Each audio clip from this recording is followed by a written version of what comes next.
In the name of Allah, the most compassionate, most merciful. O believers, do not follow the footsteps of Satan. Whoever follows Satan's footsteps, then let them know that he surely bids all to immorality and wickedness. Had it not been for Allah's grace and mercy upon you, none of you would have ever been purified.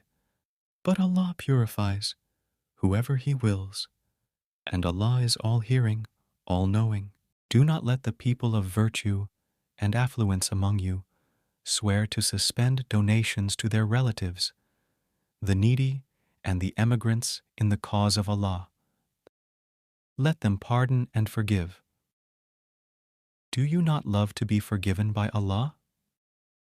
And Allah is all-forgiving, most merciful. Surely those who accuse chaste, unsuspecting, believing women are cursed in this life and the hereafter, and they will suffer a tremendous punishment on the day their tongues, hands, and feet will testify against them for what they used to do.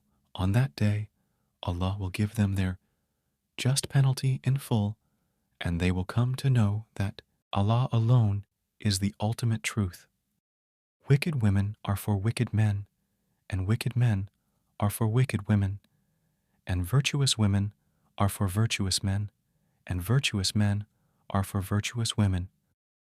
The virtuous are innocent of what the wicked say. They will have forgiveness and an honorable provision. O believers, do not enter any house other than your own until you have asked for permission and greeted its occupants. This is best for you, so perhaps you will be mindful. If you find no one at home, do not enter it until you have been given permission, and if you are asked to leave, then leave. That is pure for you, and Allah has perfect knowledge of what you do.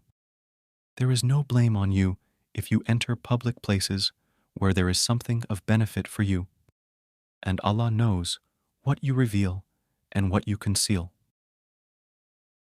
O Prophet, tell the believing men to lower their gaze and guard their chastity. That is purer for them. Surely Allah is all aware of what they do.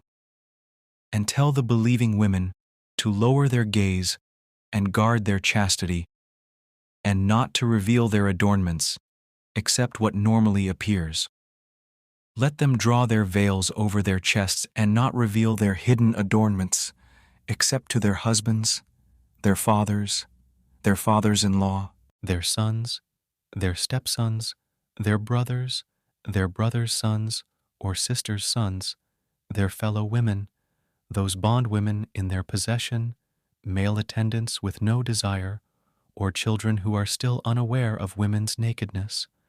Let them not stomp their feet, drawing attention to their hidden adornments. Turn to Allah in repentance altogether, O believers, so that you may be successful. Marry off the free singles among you, as well as the righteous of your bondmen and bondwomen. If they are poor, Allah will enrich them out of His bounty, for Allah is all-bountiful, all-knowing. And let those who do not have the means to marry keep themselves chaste until Allah enriches them out of His bounty. And if any of those bondspeople in your possession desires a contract to buy their own freedom, make it possible for them if you find goodness in them. And give them some of Allah's wealth, which He has granted you. Do not force your slave girls into prostitution for your own worldly gains, while they wish to remain chaste. And if someone coerces them, then after such a coercion, Allah is certainly all-forgiving, most merciful to them. Indeed, we have sent down to you clear revelations, along with examples of those who had gone before you, and a lesson to the God-fearing. Allah is the light of the heavens and the earth. His light is like a niche in which there is a lamp. The lamp is in a crystal. The crystal is like a shining star, lit from the oil of a blessed olive tree, located neither to the east nor the west, whose oil would almost glow, even without being touched by fire. Light upon light, Allah guides whoever He wills to His light, and Allah sets forth parables for humanity. For Allah has perfect knowledge of all things. That light shines through houses of worship, which Allah has ordered to be raised, and where His name is mentioned. He is glorified there morning and evening by men who are not distracted, either by buying or selling from Allah's remembrance, or performing prayer, or paying alms tax. They fear a day when hearts and eyes will tremble, hoping that Allah may reward them according to the best of their deeds and increase them out of His grace. And Allah provides for whoever He wills without limit. As for the disbelievers, their deeds are like a mirage in a desert, which the thirsty perceive as water, but when they approach it, they find it to be nothing. Instead, they find Allah there in the hereafter, ready to settle their account. And Allah is swift in reckoning, or their deeds are like the darkness in a deep sea, covered by waves upon waves, topped by dark clouds, darkness upon darkness. If one stretches out their hand, they can hardly see it, and whoever Allah does not bless with light will have no light. Do you not see that Allah is glorified by all those in the heavens and the earth, even the birds as they soar?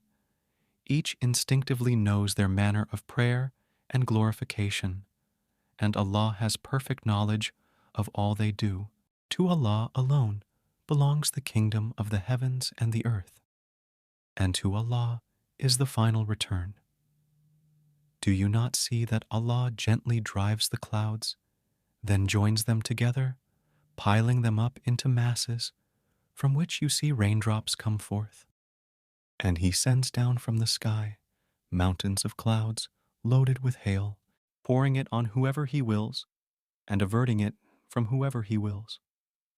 The flash of the clouds' lightning nearly takes away eyesight. Allah alternates the day and night. Surely in this is a lesson for people of insight, and Allah has created from water every living creature. Some of them crawl on their bellies, some walk on 2 legs, and some walk on 4. Allah creates whatever He wills.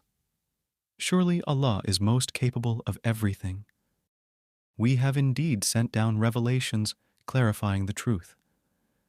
But Allah only guides whoever He wills to the straight path. And the hypocrites say, "We believe in Allah and the Messenger, and we obey." Then a group of them turns away soon after that. These are not true believers, and as soon as they are called to Allah and His Messenger, so He may judge between them, a group of them turns away. But if the truth is in their favor, they come to Him, fully submitting. Is there a sickness in their hearts? Or are they in doubt? Or do they fear that Allah and His Messenger will be unjust to them? In fact, it is they who are the true wrongdoers. The only response of the true believers, when they are called to Allah and His Messenger so He may judge between them, is to say, we hear and obey. It is they who will truly succeed, for whoever obeys Allah and His Messenger and fears Allah and is mindful of Him, then it is they who will truly triumph. They swear by Allah their most solemn oaths, that if you, O Prophet, were to command them, they would certainly march forth in Allah's cause. Say, you do not have to swear. Your obedience is well known. Surely Allah is all aware of what you do. Say, obey Allah and obey the Messenger. But if you turn away, then He is only responsible for His duty, and you are responsible for yours. And if you obey Him, you will be rightly guided. The Messenger's duty is only to deliver the message clearly. Allah has promised those of you who believe and do good that He will certainly make them successors in the land, as He did with those before them, and will surely establish for them their faith which He has chosen for them, and will indeed change their fear into security, provided that they worship me, associating nothing with me.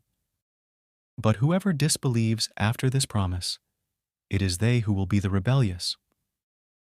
Moreover, establish prayer, pay alms tax, and obey the messenger, so you may be shown mercy.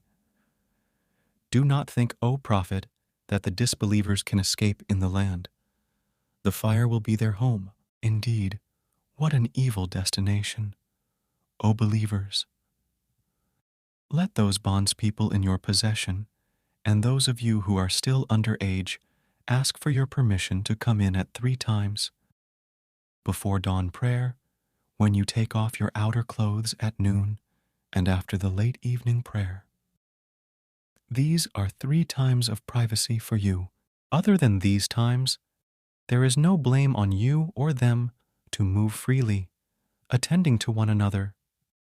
This is how Allah makes the revelations clear to you, for Allah is all-knowing, all-wise. And when your children reach the age of puberty, let them seek permission to come in, as their seniors do. This is how Allah makes His revelations clear to you, for Allah is all-knowing, all-wise. As for elderly women past the age of marriage, there is no blame on them if they take off their outer garments without revealing their adornments. But it is better for them if they avoid this altogether. And Allah is all-hearing, all-knowing. There is no restriction on the blind, or the disabled, or the sick, nor on yourselves if you eat from your homes, or the homes of your fathers, or your mothers, or your brothers, or your sisters, or your paternal uncles, or your paternal aunts, or your maternal uncles, or your maternal aunts, or from the homes in your trust, or the homes of your friends. There is no blame on you eating together or separately. However, when you enter houses, greet one another with a greeting of peace from Allah, blessed and good. This is how Allah makes His revelations clear to you. So perhaps you will understand. The true believers are only those who believe in Allah and His Messenger, and when they are with Him on a public matter, they do not leave without His permission. Indeed, those who ask your permission, O Prophet, are the ones who truly believe in Allah and His Messenger. So when they ask your permission for a private matter, grant permission to whoever you wish, and ask Allah's forgiveness for them. Surely Allah is all-forgiving, most merciful. Do not treat the messenger's summons to you as lightly as your summons to one another. Allah certainly knows those of you who slip away, hiding behind others. So let those who disobey His orders beware, for an affliction may befall them, or a painful torment may overtake them. Surely to Allah belongs whatever is in the heavens and the earth. He knows well what you stand for, and on the day all will be returned to Him. He will inform them of what they did. For Allah has perfect knowledge of all things.